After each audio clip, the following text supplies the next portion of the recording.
بسم الله الرحمن الرحیم. حامده و مصلی.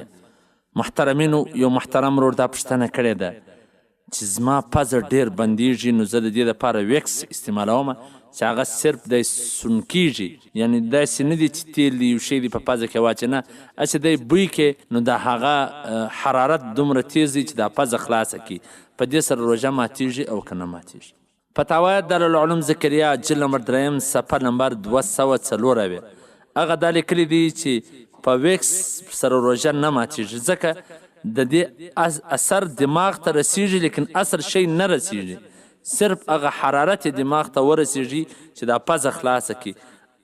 دا اصل دا شی نه رسیږي، ځکه دا نو شی نه دی چې بوی کې بس د هغه حرارت دا پزه خلاصه کړي، نو په دې سره روژه نه ماتیږي. د روژې ماتولو دپاره اصل شی دماغ ته رسیدل یا نس ته رسیدل ضروري دی.